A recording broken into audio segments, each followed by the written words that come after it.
Olá, sejam todos muito bem-vindos ao podcast de Papo com a Fono. Esta é uma nova temporada, é a 4ª temporada, e eu sou a fonoaudióloga Viviane Rimes, especialista em linguagem, fono, amiga da gagueira e coautora de 2 obras voltadas ao público materno e infantil.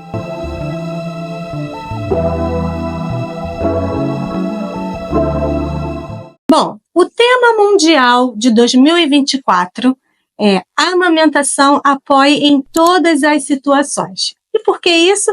Porque nós estamos gravando este episódio em agosto, um mês que é dedicado ao incentivo à amamentação, onde profissionais de saúde mundo afora se unem para debater e disseminar informações acerca do aleitamento materno. E por este motivo, com o intuito de participar ativamente dessa campanha intitulada como Agosto Dourado, a primeira convidada escolhida por mim, com muito carinho, para esse novo formato que é em vídeo, é uma fonoaudióloga especialista na área. Ela é graduada em fonoaudiologia pela Universidade Federal do Rio de Janeiro, pós-graduada em fonoaudiologia hospitalar pelo IBMR do Rio de Janeiro, mestre em pesquisa clínica pela Fiocruz e tem MBA em Gestão em Saúde pela ENSP Fiocruz. Nossa convidada é oficial superior do Corpo de Saúde da Marinha e idealizadora da Fonoaula Cursos. É com muita honra, alegria e carinho que eu recebo a minha querida e grande amiga, no qual eu também sou muito fã, Ana Paula Nascimento. Seja muito bem-vinda, Ana. Que satisfação, que alegria poder estar aqui com você. Você não é só uma colega, né, da fonoaudiologia, você é uma grande amiga também, e é uma pessoa que eu admiro muito, admiro o trabalho, admiro a trajetória, e eu quero te parabenizar por esse trabalho, né, assim, poxa, é uma oportunidade de a gente estar levando informação de qualidade para tanta gente, e estou bem feliz de estar aqui no Agosto Dourado, trazendo temas tão relevantes para a nossa população e também para os profissionais de saúde. É isso, o intuito desse podcast, desse primeiro episódio em vídeo, é alcançar profissionais da saúde, alcançar famílias e todas aquelas outras pessoas que de alguma forma se identificam com o tema. Ana, quando eu pensei no nosso roteiro de gravação, eu quis fazer algo que pudesse realmente alcançar profissionais da saúde, mulheres gestantes, mães de primeira viagem ou não, tentantes e até famílias inteiras. E por esse motivo, eu pensei, acho que seria importante a gente começar o nosso bate-papo falando sobre o pré-natal, um momento da vida da mulher que nós, fonoaudiólogos, também estamos inseridos, mas que poucas pessoas sabem. É verdade. E realmente o nosso interesse começa ainda no pré-natal, porque a gente já sabe que os cuidados que essa mulher, né, tiver durante a sua gestação podem levar a impactos no pós-natal, e aí eu estou falando do desenvolvimento do bebê, audição, fala, alimentação.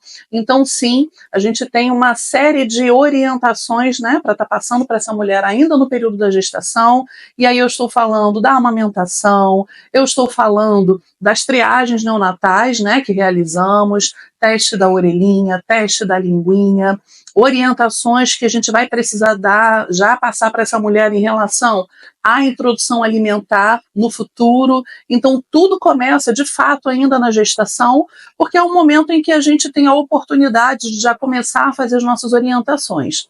Pensando na amamentação, é um momento em que a gente vai orientar essa mulher em relação a se ela precisa ou não se preparar as mamas para a amamentação, por exemplo.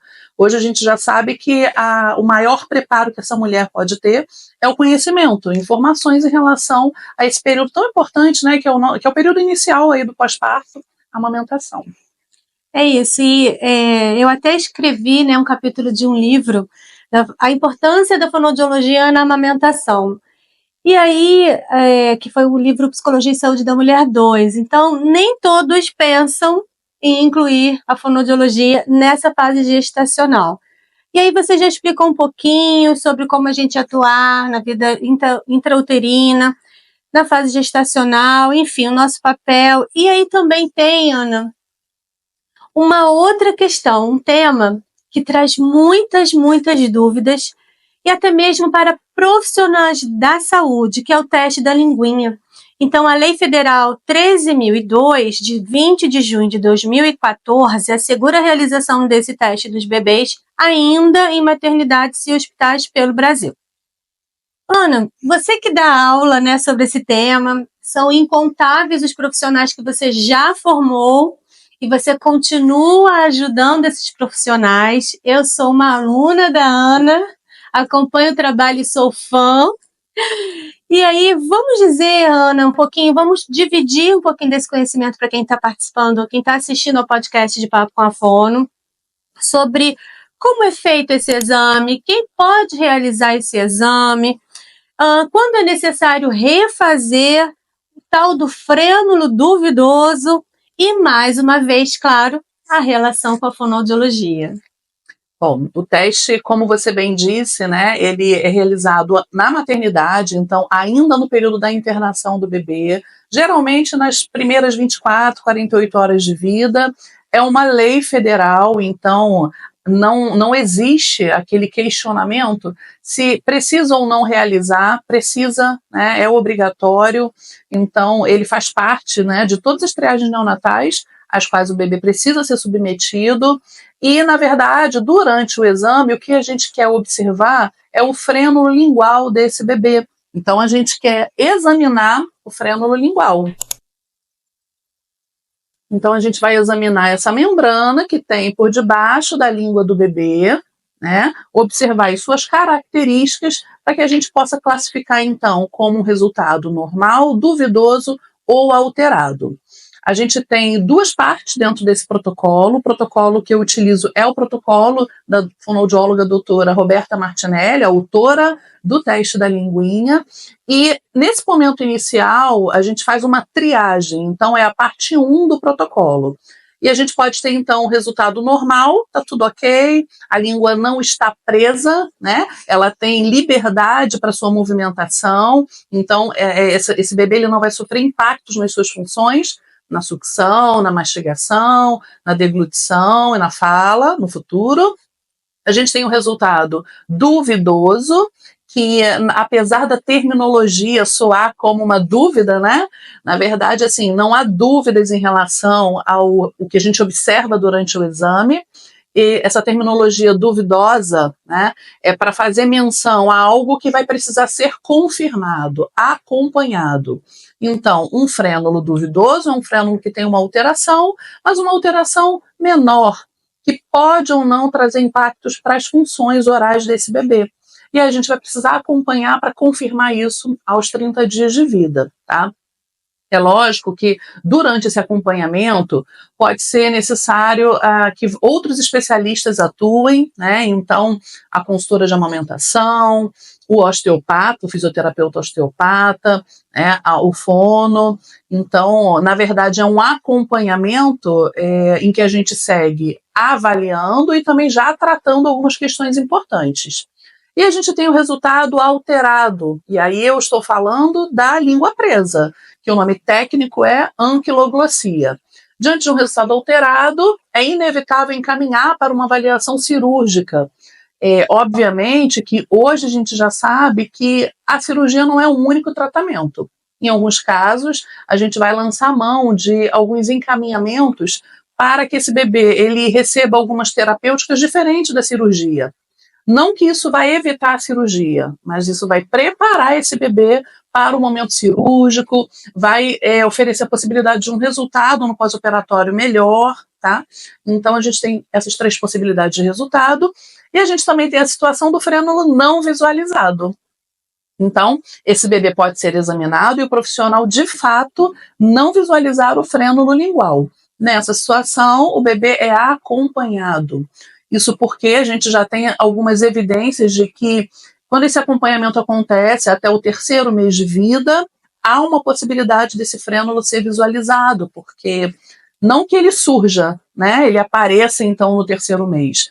A boca do bebê, a boquinha do bebê cresce e a gente consegue realizar um exame mais adequado. E aí a gente consegue visualizar o frênulo e fechar, né, o nosso resultado, o nosso diagnóstico. Isso é uma informação bem importante também, porque não visualizou, não pode perder o caso de vista, tem que seguir acompanhando. Verdade. E algumas mães, às vezes, não conseguem fazer na maternidade por algum motivo, mas esse exame também pode ser feito em domicílio, né? Sim, sim, pode ser feito em consultório, clínica, domicílio, tá?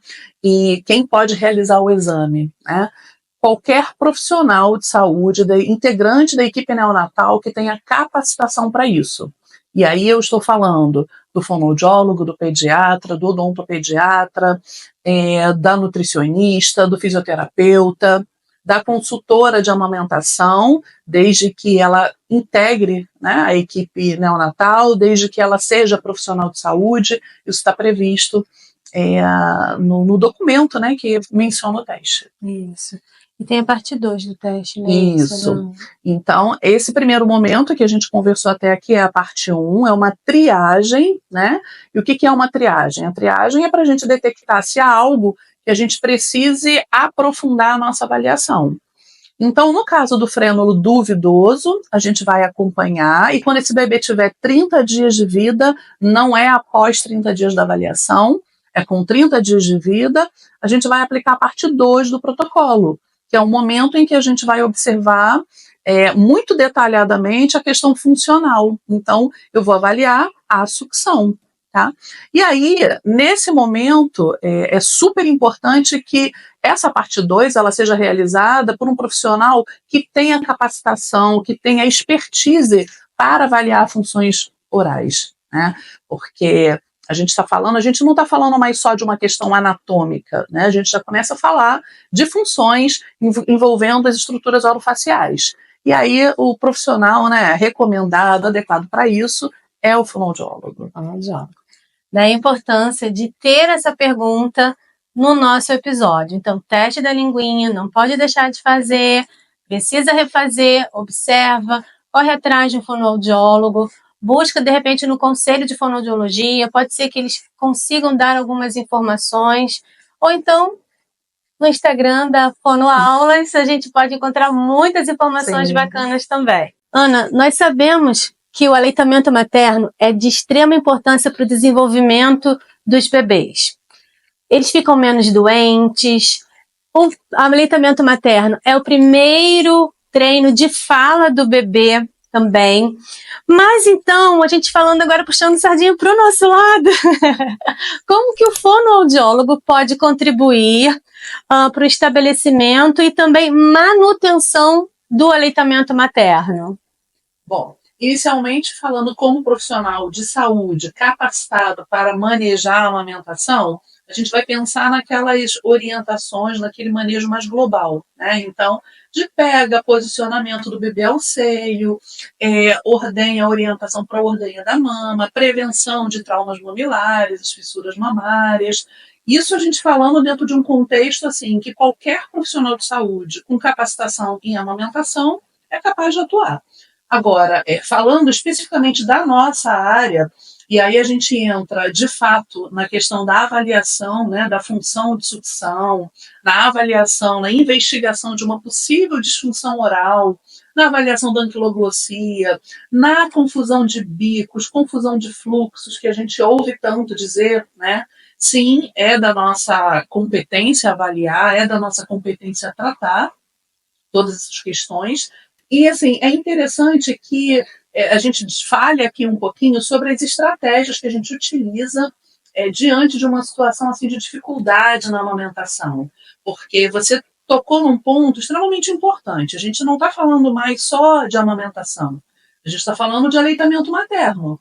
E o aleitamento materno a gente pode pensar em diversos contextos. Então, eu posso oferecer leite para esse bebê pelo copo, eu posso oferecer leite para esse bebê pela translactação, a colher, inclusive as mamadeiras, né? Logicamente que nós, como fonoaudiólogos, né, nós não recomendamos o uso de bicos artificiais. Isso porque a gente já sabe das consequências a médio e longo prazo em relação às estruturas orais. Então, a gente tem N outras possibilidades aqui para manter, não assim, além da questão da amamentação, que seria beber no peito, a gente está falando de manter a oferta de leite materno para esse bebê, tá? E aí a gente já tem uma resolução do nosso Conselho Federal falando exatamente da nossa competência na indicação desses dispositivos aqui, tá?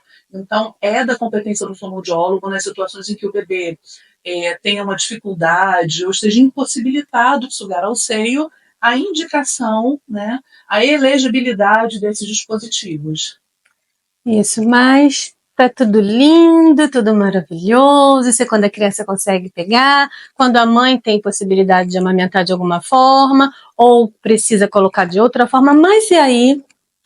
A gente entra com uma mãe que não consegue amamentar de alguma forma. Às vezes tem mães que não têm acesso a tudo isso. E aí, Ana? E aí a gente precisa imaginar, a gente vai expandir agora o nosso olhar. A gente começou falando de amamentação, bebê no peito, a gente passou para a ótica da oferta do leite materno, mesmo que não seja ao seio, foi o que a gente comentou aqui agora, e eu vou expandir isso para a oferta de leite humano, né? Pensando que o importante para esse bebê, em primeiro lugar, é que ele receba o leite da sua mãe, mas na impossibilidade disso, a gente tem aí a possibilidade dele receber leite humano. E aí eu estou falando dos bancos de leite, né? A gente tem aqui o nosso Instituto Fernandes Figueiras, né, uma referência como banco de leite humano, e não pensando só nessa questão da disponibilidade do leite para o bebê, mas também em toda uma abordagem aí de orientações para essa mãe em relação a como restabelecer o aleitamento nos casos em que isso é possível, né, a amamentação. Então, assim, é uma possibilidade. Pensando que nessas situações de contraindicação para a amamentação ou de impossibilidade, né, em virtude de outras questões, a gente não tem só como possibilidade o uso da fórmula infantil, né? A gente tem aí os bancos de leite exatamente para gerar essa possibilidade de oferta de leite humano para esse bebê. São infinitamente mais em conta, sim, né? Sim, então, às vezes, sim. As fórmulas são muito caras, às vezes as famílias ficam muito tristes, porque às vezes não conseguem custear todo esse alimento para o seu filho. Então, tem mais agora, a gente aqui não está querendo julgar nada, a gente só quer deixar algumas opções, algumas sugestões, passar informações. E aí tem algumas mães, né, Ana, que ficam com o seio machucado, os seios, né, machucado, ou um ou os dois machucados. Isso também acaba interferindo, acaba também tendo impacto na amamentação. E a gente tem um pouquinho de contribuição nisso daí também, né? Sim, porque acaba levando ao desmame precoce. Né? Isso. Em diversas situações, essa mulher para de amamentar simplesmente porque não suporta a dor. Né? E assim, apesar de a gente ainda ouvir que dói mesmo, no início é assim mesmo, depois que criar o calinho na mama, isso passa, isso é uma visão equivocada. Né? Então, se está gerando dor para a mulher, tem alguma coisa errada. E a nossa avaliação é fundamental, porque a gente não vai pensar só em tratar essa mama que está ferida. Hoje a gente tem a possibilidade de tratar com laser terapêutico, né? Mas muito antes disso, a gente vai tentar buscar o que é que está causando essa dor na mulher, o que é que está gerando, né, a formação desse trauma mamilar, e isso passa muito por aquelas questões que eu comentei agora há pouco, da nossa avaliação. Será que esse bebê ele já tem um quadro de disfunção oral? Ele posiciona suas estruturas orais de uma maneira inadequada? Língua, lábios? Será que ele faz um movimento inadequado? Será que ele faz a força inadequada no momento da sucção e isso precisa ser corrigido? E quem vai corrigir isso é a fono. Então, Ana, eu fui lá no seu Instagram, no @fonoaulas, e aí eu copiei um trechinho que eu achei super interessante. A amamentação é parte importante do início da jornada alimentar do bebê. Os registros criados neste período podem ser determinantes para o sucesso na fase de introdução da alimentação complementar. Vamos falar um pouquinho sobre isso? Vamos, é um prazer enorme falar sobre isso. Por quê? Porque a gente tem a cultura de que a introdução da alimentação complementar, ela acontece no estalar de dedos. né? Como se não houvesse um preparo para isso, quando na verdade esse preparo começa ainda intraútero. Quem nunca viu numa ultrassom o bebezinho com a mão na boca, fazendo sucção, ele já está ali trabalhando a sua cavidade oral, a sua boquinha, né, em relação a estímulos. A amamentação é a mesma coisa. Então a amamentação ela vai oferecer estímulos sensoriais, né? E aí eu estou falando do cheirinho do leite, da temperatura, não só do leite, mas também do corpo da mãe, do pele a pele ali com a mãe. Eu estou falando de todo o exercício motor que esse bebê realiza no seio materno. Então, é um momento assim importantíssimo para a criação desses registros. E por que eu estou falando de registros? Eu estou falando disso porque a gente vai criando memórias do que é agradável ou não em relação à alimentação, tá? E é lógico que se eu crio memórias agradáveis em relação à amamentação, até chegar no momento da introdução da alimentação complementar, eu já vou chegar nessa etapa um pouco mais confiante, um pouco mais seguro para experimentar os alimentos, né? Sim. E pensando nessa questão da amamentação, eu trouxe até aqui um recurso que eu achei bem interessante, tá? É um recurso Você da nunca vi, Tuticare, Ana. olha aqui. É um colar de amamentação, é um recurso que a Tuticare desenvolveu. Então eu tenho aqui estímulos sensoriais, né? De som, de cores. É um colar. A mãe pendura esse colar no pescoço enquanto amamenta. Então aquele bebezinho que já está numa fase, né, de se interessar por esses estímulos, ele já começa ali a explorar essas informações sensoriais ainda nessa fase de amamentação. E se a gente parar para pensar, existe atividade mais sensorial do que a introdução da alimentação? Diversas texturas, consistências, sabores, temperatura, né? Então, realmente a alimentação ela é uma atividade multissensorial. Não pensando somente na fase do intraútero e não somente também nessa fase de amamentação, eu quero comentar um pouquinho sobre o uso dos mordedores, tá? Por quê? Eu trouxe até aqui alguns exemplos, né? Então, a gente tem mordedores que podem ir na geladeira para ficar oferecer também informação de temperatura, texturas diferentes. E qual é a importância do uso dos mordedores como preparo para essa questão da introdução da alimentação? É trabalhar também essa cavidade oral, né? Então, quando o bebê leva esse tipo de instrumento à boca, né? Eu tenho aqui informação de textura, né? Se a gente passar a mão, a gente sente aqui uma textura diferente. No caso desse aqui, eu tenho informação de temperatura. E não só essa questão sensorial, mas quando ele leva um objeto desses à boca, ele vai precisar movimentar lábios, língua, bochechas, né? Aqui é o movimento de um jeito, aqui é o movimento de outra forma. Então, tudo isso também é preparo para o momento posterior, que é esse momento da introdução da alimentação complementar. E se eu vou criando esses registros que começam lá no intraútero até esse momento da introdução dos novos alimentos, tudo fica mais facilitado, tudo fica mais prazeroso para essa criança. Bom, agora o tema é sobre recusa e seletividade alimentar.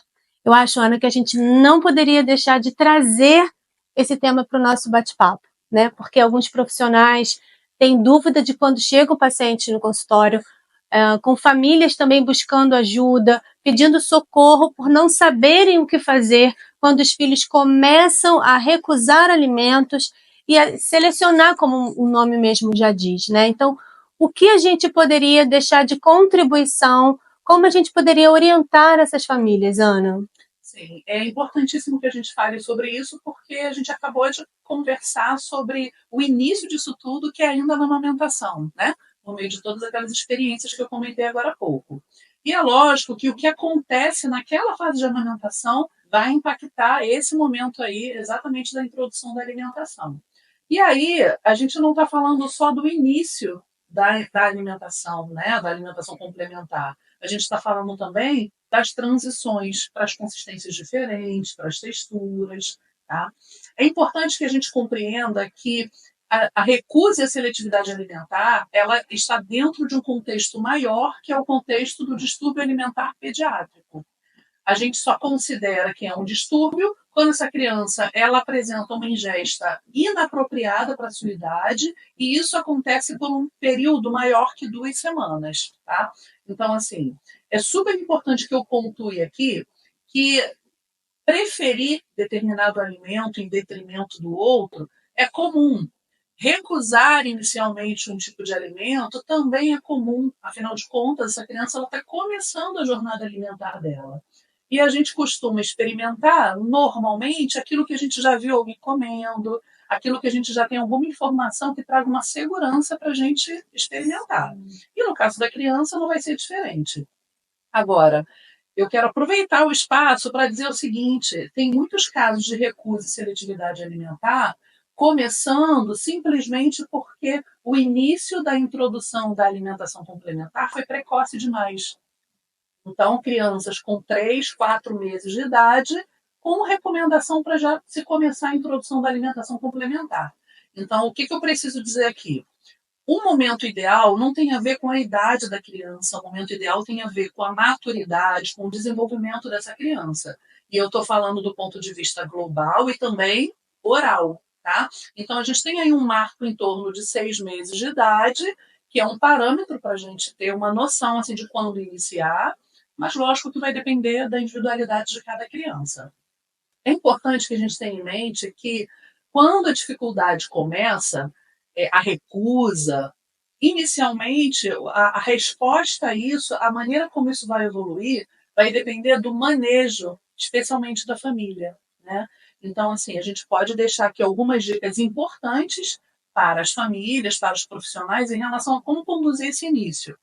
Então, assim, em hipótese alguma, a criança ela pode ser forçada a se alimentar, né? Esse ambiente de coação, esse ambiente de ameaça, né? Se não comer tudo, não vai ter sobremesa. Nunca é bacana, Né? né, Se não Ana? comer tudo, não vai sair, não, enfim. Né? Esse ambiente não é um ambiente propício a nenhum tipo de aprendizado. E a gente já sabe que comer é um ato aprendido. A gente aprende a comer. Então, é muito importante que se tenha um olhar voltado para essa questão do ambiente, do que está acontecendo, de como os pais se comportam em relação à alimentação, do espaço que essa criança tem para manifestar a sua autonomia, o seu desejo em relação a querer alimentar-se ou não. Os pais, eles são os primeiros educadores nutricionais da criança. Então, a gente pouco vê hoje as refeições acontecendo em família. Sim. Cada um no horário, Isso. cada um no sofá, outro na mesa. Isso. Então, geralmente a criança é alimentada primeiro e depois a família se alimenta. Né? Então, essa criança ela perde esse modelo, esse exemplo do adulto. Então, a gente precisa fazer alguns ajustes, às vezes pequenos, na rotina das famílias, para evitar que, de fato, uma recusa inicial, que a gente chama de neofobia, que é recusar o novo, o desconhecido, se torne uma recusa, uma seletividade patológica de fato. Né? E tudo vai depender da maneira como isso é conduzido. Logicamente, a gente vai ter casos de recusa e seletividade de fundo orgânico, e aí vai precisar ser tratado. Então, uma criança que tem uma doença do refluxo gastroesofágico, uma alergia alimentar, né? A probabilidade dessa criança de fato desenvolver uma recusa, uma seletividade é muito grande. Tem os casos de autismo, aí a gente já é uma outra parte que a gente não vai nem entrar, já seria um outro podcast, É né? verdade, é verdade. Mas acho que é importante a gente deixar que tem tantas possibilidades, mas não pode deixar de fazer uma avaliação e buscar o tratamento, Isso, né, o Ana? primeiro sintoma e sinal de dificuldades, né? Ao invés das famílias buscarem esses outros recursos, então, forçar a comer, ou mesmo deixar sem comer, a gente já sabe que essas crianças desenvolvem um mecanismo fisiológico de inibição de apetite. Então, deixar sem comer não vai resolver também o problema, né? Uma outra questão, oferecer distrativos. Então, toma aqui o celular, toma o tablet para o momento da alimentação, também não favorece o aprendizado. Né? A criança ela não aproveita nada do sensorial ali, das informações que o alimento apresenta para ela, não cria registros. E a gente está falando aqui de aprender a comer, a criar memória, criar histórias com a alimentação. É isso. Estamos chegando ao final desse episódio, que eu tenho certeza, Ana, que com a sua contribuição brilhante, certamente vai alcançar muitas pessoas. Então, diante disso, quais as suas considerações para profissionais, mamães e famílias em geral que passam por alguma situação dos temas que nós abordamos nesse episódio? Bom, eu acho que o importante é que fique aqui a mensagem para os profissionais em relação à necessidade de capacitação e atualização constante dentro das suas áreas de atuação, para que a gente possa, de fato, oferecer um serviço responsável, criterioso, né? Para as famílias, fica a orientação de buscarem profissionais, de fato, capacitados, né? E você deixou aqui uma orientação importante em relação a verificar isso, a checar isso junto aos conselhos, né, dos especialistas, conselhos de classe, né? E uma coisa importante também, né, que é um pedido meu até para as famílias, é que de fato cumpram as recomendações, as orientações que cada especialista dentro da sua área lhes oferece. Então, se é para o retorno em uma consulta, se é um encaminhamento para buscar uma opinião de um outro especialista, né, que compreendam que todas essas condutas, na verdade, assim, convergem para um único bem comum, que é o bebê, né? Que é o desenvolvimento, que é a saúde, né, dessa criança, desse bebê. Então, Ana, muito obrigada pela sua parceria, pelo seu carinho, pelo seu aceite. Ela veio aqui até a minha clínica com muito amor no coração, com muita disponibilidade. Logo assim que eu convidei, falei assim, Ana, meu primeiro episódio em vídeo, vem, minha primeira convidada, e ela aceitou. Então, muito obrigada por tudo, de coração, viu? Tenho muita admiração por você. Eu que agradeço, eu que agradeço. Para mim é um privilégio muito grande, né? Poder ocupar esse espacinho aqui do teu dia, da tua agenda, trazendo informações tão importantes, né, para a população e para os nossos colegas, os outros especialistas, os nossos colegas fonoaudiólogos também. Então, foi uma manhã muito agradável e eu agradeço demais, demais mesmo o seu convite. Ai, e tudo isso, gente, que a gente está aqui, né? Eu sou fonoaudióloga, ela é fonoaudióloga, é tudo para vocês. Então, compartilhem esse episódio, de repente ele pode ser útil para mais alguma pessoa.